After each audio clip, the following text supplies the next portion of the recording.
Hello, I'm Riiki Reid and I am chatting with Milky.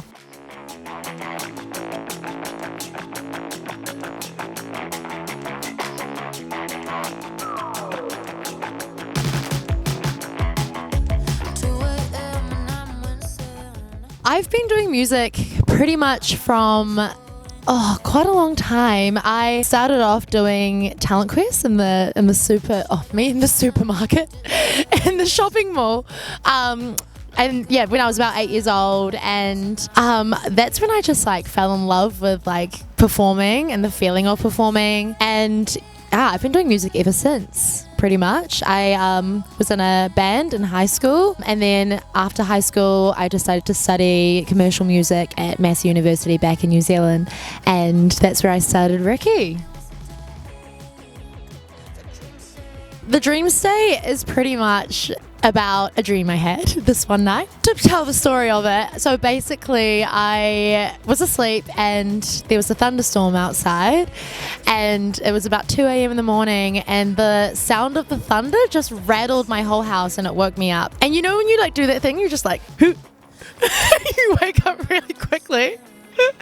You wake up really quickly and startled, and that's exactly what happened. And then I fell asleep again, but I was kind of half asleep the whole time. I guess in my sleep I thought that there was an apocalypse happening, or a bomb had just landed on the suburb I live in. And then I woke up again. I just couldn't sleep the whole night, and there was a man beside me in my sleep, and all this random stuff happening in my bedroom. Anyway, it was whack. Dreams are weird, and I woke up the next day and I wrote a song about it.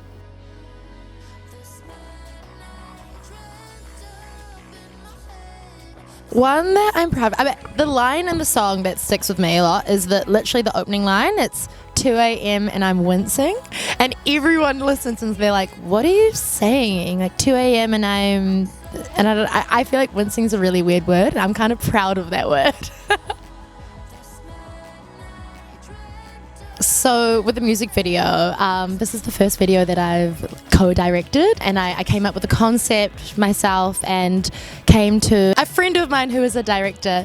His name's Ezra Simmons, and I pretty much just talked with him through the concept, and I basically just wanted to create a video that kind of had no rules, and the whole thing is just about the dream state. So how in your head when you're asleep, dreams jump from scenario to scenario, and they can be as whack and crazy as anything you think of, and that's really what the video reflects. And it's wild, it's all over the place, and I love it.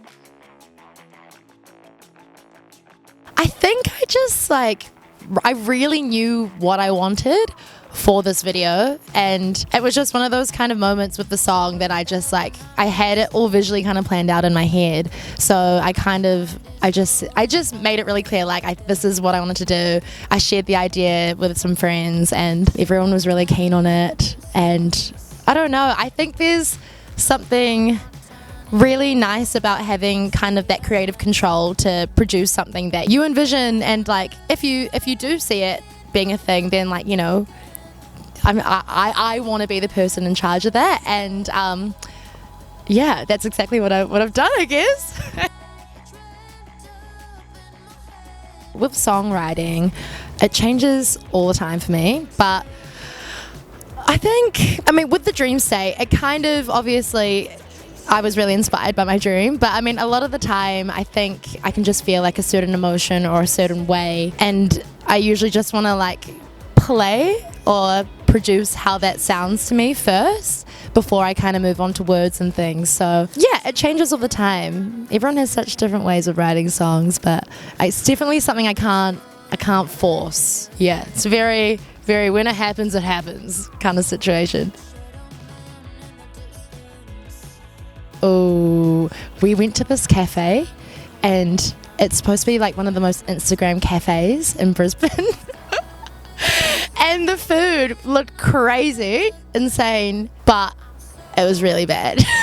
It was really, really bad. And I'm not going to say the name of the place because I don't want to get hate for it, but that wasn't even a highlight. Melbourne was amazing. I loved performing in Melbourne. Actually, all the shows were great. Budjerah's really, really lovely and so wholesome, and just the most talented 20-year-old I've ever met. So yeah, being able to come here, I guess, especially after, COVID and lockdown and all that jazz. Like, New Zealand was still pretty much not locked down, but no gigs were going ahead or anything when I left there.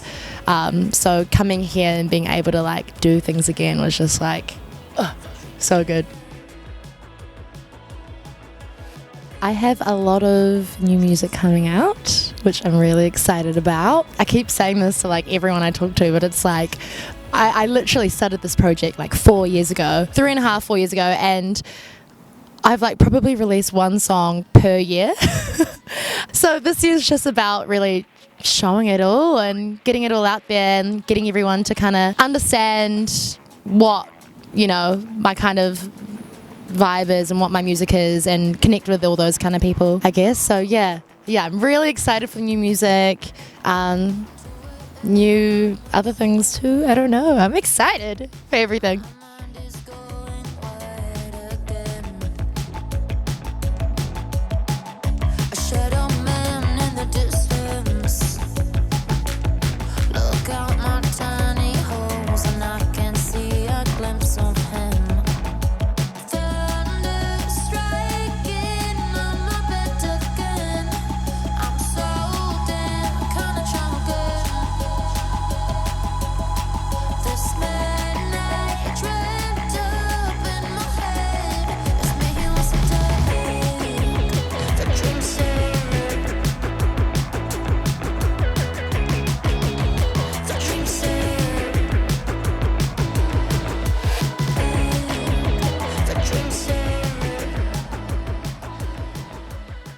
Beyonce is one of them, for sure. Radiohead, Tora Emwa, James Blake, Jeff Buckley. I would love to work with Tora Emwa. He's got insane production skills, and I would love to hone in on that with him. It's a really hard one. Honestly, this is going to sound really funny and a really berserk answer, but Black Eyed Peas, Ella Funk was like an album I was obsessed with as a kid, and I remember watching Fergie on the TV to like songs from that, and that's what made me want to become like a dancer, a hip-hop dancer, and then musically, got me into singing as well. Fergie, really random. I think I'm just constantly thinking like, don't crack a high with my voice. Oh, okay, there's a movie called I Origins. It's quite an indie film, but it's filmed so beautifully and the whole concept is beautiful. I would love to make a score for it. Oh, Hannah Montana, for sure. Given. Okay, really funny. I was 8 years old and I sang an All-American Reject song called It Ends Tonight. And I love to sing it. First concert is really hilarious. Okay, the first concert I ever went to was Reese Maston. When I was like 9, maybe. I went there, but Bruno Mars was the next one, and that was like out of this world. It was insane. I have two. I really, really remember, and everyone, I really remember going to the Bruno Mars concert and being like, this is insane. He was like dancing and he had all these dances and his band dance and the whole band was live. The performance was amazing. I think I would have to say that concert. And also the 1975 was insane. So good. I think it was Ella Funk. I think it was, yeah. I would rather be a Spice Girl. Oh, no. I think I'd be a Backstreet Boy.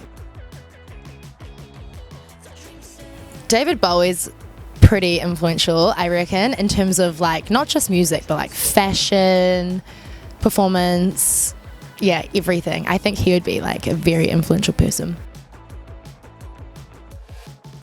I think I would say just chill out and remember that everything is supposed to be really fun. And just, I guess, embrace all the moments a lot more. Not that I don't think I do. I think it'll just, I don't know. I constantly think like I just don't want to like miss out on like feeling what I should feel in an environment. So yeah, I think that'd be the biggest one. Probably when it would have been that first time I hopped on stage, I think, when I was 8 years old and I sang All American Rejects in a mall.